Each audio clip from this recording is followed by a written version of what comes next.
bwo gusoma. Ubwo rero natwe ntabwo twagenda tutasoma. Muri Yesaya 61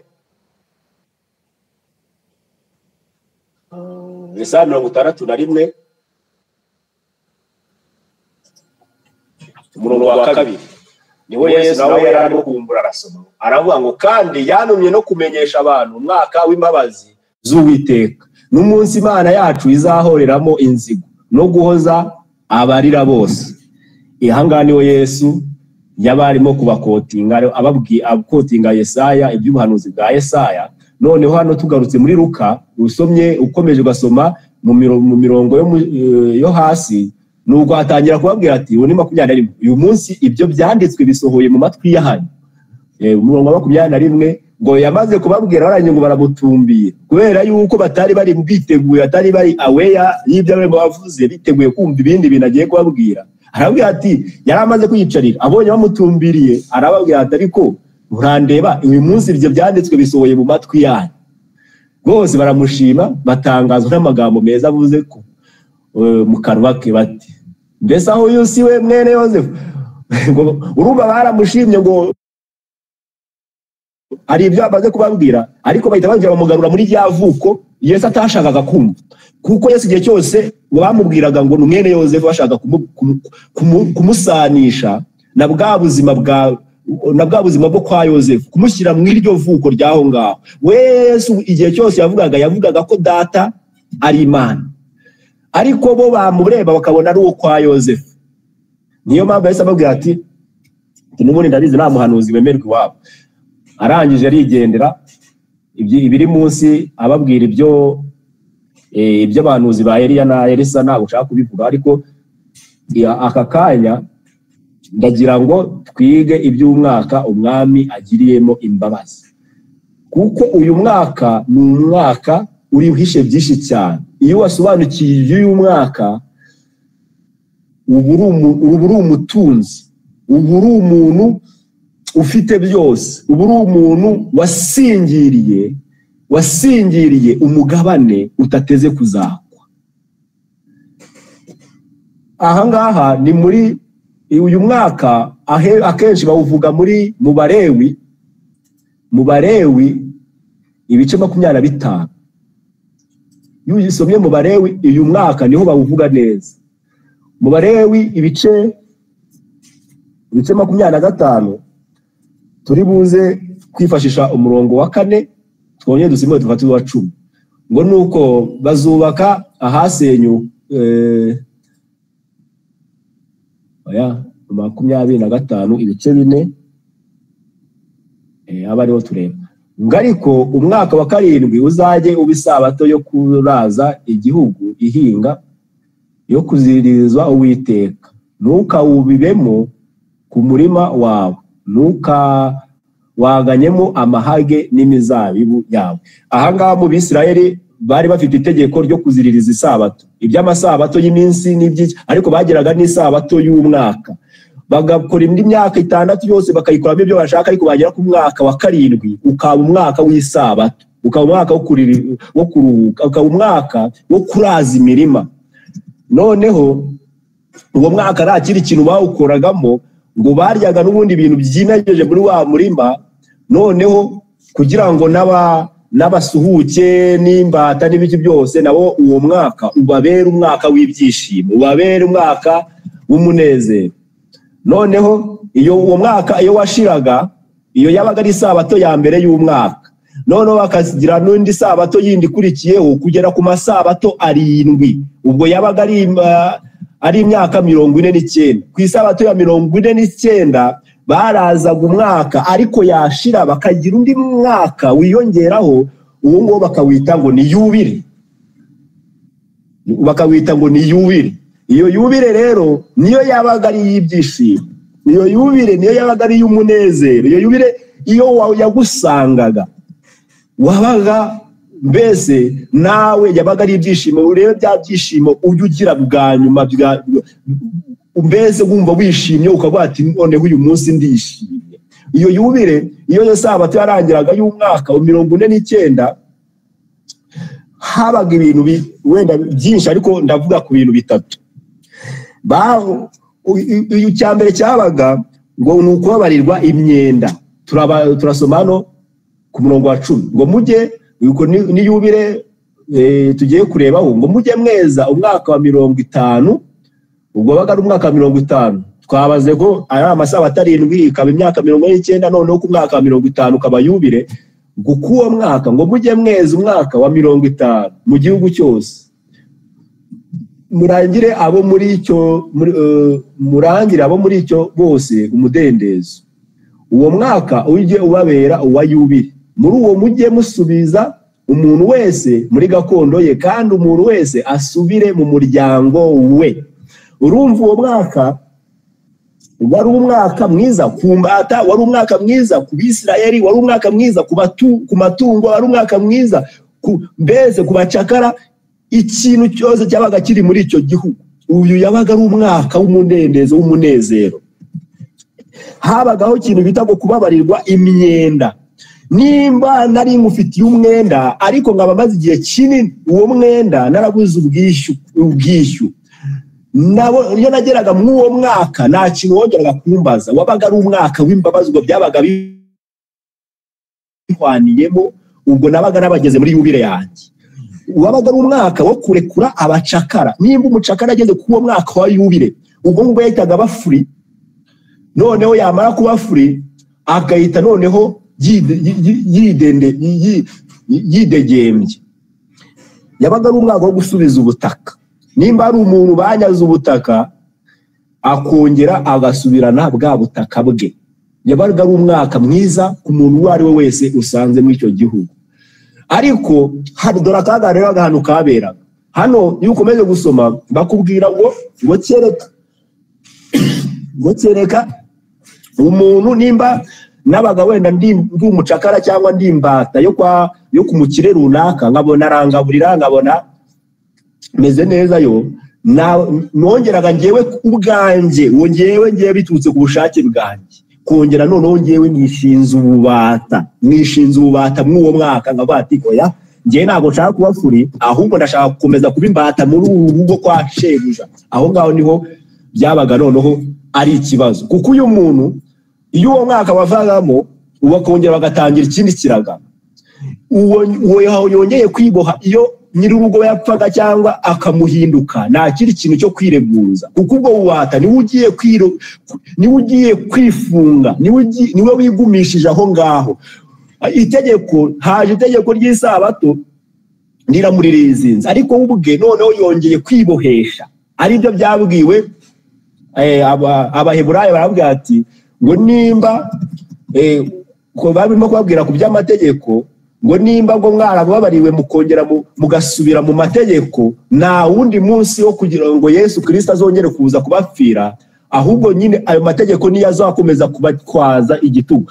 Aha ngaha rero nawe iyo yabaga yibohesheje aho ngaho, nta wundi munsi wo kongera kubona uwo mwaka wenda avuga ati ngenda nyuze muri wa mwaka nagomba kuba nagiye n'ubundi reka nigendere. Oya, aho ngaho wowe wagumaga mu ubwo rugo ibyo wagukora byose ukabyemera, kuko niwe ubwawe wikondamye, wowe ubwawe baga wishyize mw'ubwo bubata. Ayo arongera kongera akarindira wa mwaka wa 50. Ibaze noneho kongera kuba imbata yawe ku giti cyawe imyaka 50 kugira ngo wongere uzategereze ya yubire. Byabaga ari akaga cyane. Ibyo rero nibyo biba kuba kuri benshi hano, batse ko nashaka none kubyinjiramo cyane, ariko uyu mwaka wabaga ari umwaka w'ibyishimo. Aha rero twebwe twamaze tuvuye muri ibyo by'ibishushanyo tumaze gusoma wenda by'ukuntu uwo mwaka waguteye, turongera twigarukire muri Luka n'ubundi by'umwaka wacu no kumenyesha abantu by'umwaka umwami agiriyemo imbabazi. Noneho ndakeka mumenye iby'uyu mwaka no kumenyesha abantu iby'umwaka umwami agiriyemo imbabazi. Yesu akimara kuza yaje abwiriza abantu, yaje abigisha, yaje mbese ababwira iby'ubuntu cyangwa ubutumwa bazaniye.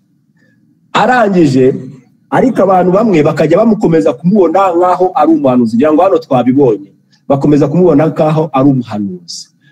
Nuza Paulo niwe uza kubishura muri mu Baroma avuga ngo yari Adamu wa kabiri.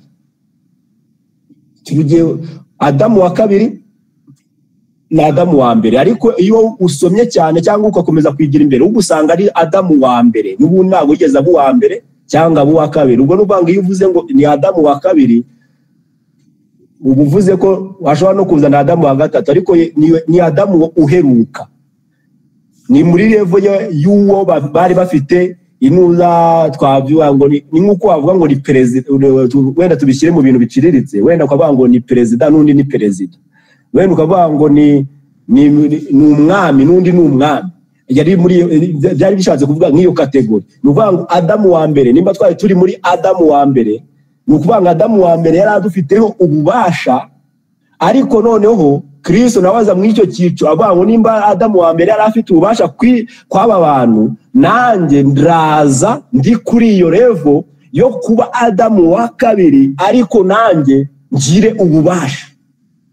Ni urumva ni muri my Bible nibo bakoregunda gukoresha inzu yo kwa Yakobo, inzu yo kwa Isaka, inzu ibyo ngibyo nabyo birimo ubwiru bwinshi cyane. Ariko iyo bavuze ngo Adamu wa mbere, ni ukuvuga ngo Adamu wa mbere yari umutware w'icyo yadukomojeho cyose, cyo ibita icyaha kije kiradukandamiza, kigera naho kiduhindura igisenzegeri.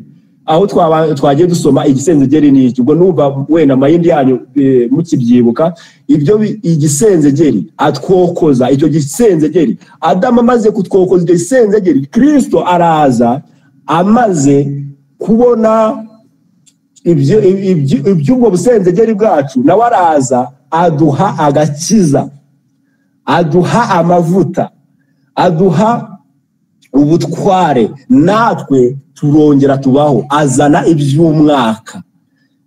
iby'umwaka. Muri Adamu wa mbere hari imyaka. Umwaka wa mbere usimburwa n'undi, ikindi gisimburwa n'ikindi, ikibazo gisimburwa n'ikindi kibazo, icyago gisimburwa n'ikindi cyago, ububi busimburwa n'ubundi bubi, urwangano rusimburwa n'urundi rwangano. Ibyo ngibyo bimaze kubabwira byinshi, ariko Kristo aravuga ati no, ngomba kubashyira umwaka nzabagiriramo imbabazi. Arawutuzanira, adushyira mu mwaka, atugirira imbabazi, aratwomora inguma, arangiza tunaga mu kidendezi, twongera tubamo, twikora uburiri bwacu, turagenda. Natwe tuguma mu mwaka w'imbabazi guhera Kristo, kwera muri Yohana 19:30 arijo pasi avuga ngo byose birarangiye. Natwe twari tumaze kwinjira mu uwo mwaka w'imbabazi, umwaka w'ibyishimo, umwaka w'umunezero, umwaka w'urukundo. Ntabwo tuva mu mwaka ngo umwe ngo tujye mu wundi, ntabwo tuva mu bwiza nk'uko abantu bavuga ngo twinjire mu bundi, ahubwo tuguma mu bwiza bwa Kristo. Ntabwo twebwe tuva mu bwiza ngo twongere tujye mu bundi bwiza, ahubwo Kristo niwe utwinjiza mu bwiza bwe. Kristo niwe udufata akongera akatwinjiza mu bwiza bwe, akongera akatwinjiza mu bwiza bwe, akongera akatwinjiza mu bwiza bwe, akongera akatwinjiza mu bwiza bwe. Ariko still ubwo bwiza buba buhari, buba buturiho. Ubwo twebwe niko tugenda duhishurirwa, tugafunguka amaso, tukavuga ati oh, tuvuye mu bwiza bumwe tujya mu bundi. Ntabwo tuba tuvuye mu bwiza bumwe tujya mu bundi, ahubwo ubwo bwiza buduhawe. Ni ukuvuga ko turi mu mwaka w'imbabazi, turi mu mwaka w'ibyishimo. Niyo mpamvu nta kintu na kimwe wigeze ubura, nta rotari wigeze ugira mu buzima bwawe, nta mubyeyi wigeze ubura mu buzima bwawe, kuko uri mu mwaka w'imbabazi, uri mu mwaka w'ibyishimo, uri mu mwaka w'umunezero. Ntabwo rero tuvuga ngo buriya ngo impamvu nazanye iki ngiki, ni ukuvuga ngo turi mu gusoza umwaka. Ejo bundi abantu bazaba barimo guserebura, bavuge ngo tugiye kwinjira 2026, ariko ndagira ngo tutazaba nkabo. Kubera iki? Kuko twebwe turi mu mwaka w'imbabazi, turi mu mwaka w'ibyishimo. Abandi baserebura iyazi imyaka, ariko twebwe duserebura Kristo. Ahubwo funguka amaso, wenda twongere tuvuga ati tuva mu bwiza bumwe tujya mu bundi, nk'uko bivuga ugende wishurirwa icyo cyiza cyawe nukibona utazavuga ngo ndakibonye ngo ubu nyibonye ngo wenda muri uyu mwaka nguzaniye ibi ngibi ngo nageze kuri ibi ngo naguze imodoka. Iyo modoka yari ihari ahubwo wari utarayisingira wari utarayibona. Iyo modoka irahari, ubwo bwiza burahari, uwo mudendezo urahari, iyo nzu irahari, ubwo bwiza burahari. Ahubwo twebwe tugenda dusingira ibyacu kuko turi mu mwaka w'imbabazi. ngo umuntu twari umwe ngo yabwiye gufata abantu ngo bamwe bazana saa moya abandi bazana saa 12 abandi bazana saa ngahe, ariko bose bagiye ngo guhembwa ngo abahemba idenariyo rimwe. Banyura bati se uyu muntu ntagabona ko niriwe guhera mu gitondo saa moya minga ngageza saa 11, igihembo ni idenariyo rimwe. Kuko uri mu mwaka w'imbabazi, wowe wagiye mu murimo ufite mentalite yuko winjiye saa moya, undi agenda mu ufite mentalite yuko winjiye saa 9. Ibyo ngibyo biri mu mutwe wawe, ntabwo uwakwinjije we yabonye winjiye muri cya gihe cye cyagenwe. Ntabwo ari igihe, ntabwo ari umwami w'ibi, ntabwo ari umwami ugendera ku bihe, ni umwami wafashe ibihe byose abihindura igihe cye. Ngo nuko igihe gikwiriye gisohoye, nuko igihe gikwiriye gisohoye, twinjiye mu gihe gikwiriye. Kristo agira igihe kimwe, Kristo agira umunsi umwe, Kristo agira isaha imwe, Kristo agira umunota umwe, Kristo agira isegonda rimwe. Twinjiye mu mwaka agira n'umwaka umwe, twinjiye mu mwaka Uwiteka atugiriramo imbabazi. Ubwiza bwose tuhishurirwa muri we. Iyo bavuze guhishurwa nuko ni igihe ikintu kibonye, nukuvuga ngo byose tubigenderamo. Nukuvuga ngo Abefeso 1 avuze ngo yaturemeye muri Kristo, aturemera imirimo myiza kugira ngo tuyigene. Nukuvuga ngo biri stili biri hariya birahari, ahubwo twebwe cyo dusabwa ni waka nukugendera mu ibyo bintu bisanzwe bihari, kuko biri mu mwaka umwe w'imbabazi, biri mu gihe kimwe cy'imbabazi, biri mu rukundo rumwe rw'imbabazi, biri mu mujyi umwe. Turi mu mwaka w'imbabazi, ntabwo turi mu bihe, ntabwo turi mu bihe kuko ibihe bisimburana, birasimburana, ariko twebwe turi icyaremwe gishya, ntabwo tugendana n'ibihe. Ndagira ngo tutazajya dukomeza gukururwa n'ibihe, ahubwo tugume hejuru, duhoze amaso yacu hejuru, duhoze ubwiza bwacu hejuru. Ndabona igihe nayo nihaye kigeze iby'umwaka, reka tube tubisubikiye ahangaha. Ariko icyo nagira ngo tugireho mentalite nuko turi mu gihe cya Kristo, turi mu gihe cy'ubwiza n'umudendezo, turi abana b'Imana. Shalom shalom. Uwiteka ushimwe ko waduhaye igihe kimwe, waduhaye ubwiza bwawe, waduhaye urukundo rwawe. Ubu turicaye turatuje iburyo bwawe, ubu turicaye turanezerewe iburyo bwawe, ubu turicaye turishimye iburyo bwawe.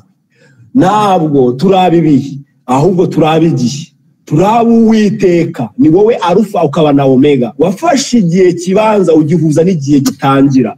Uba byose kuko uri muri twese, uba byose icyo gihe cyose urakiduha, urayifashe urayizinga, ahubwo uduhindura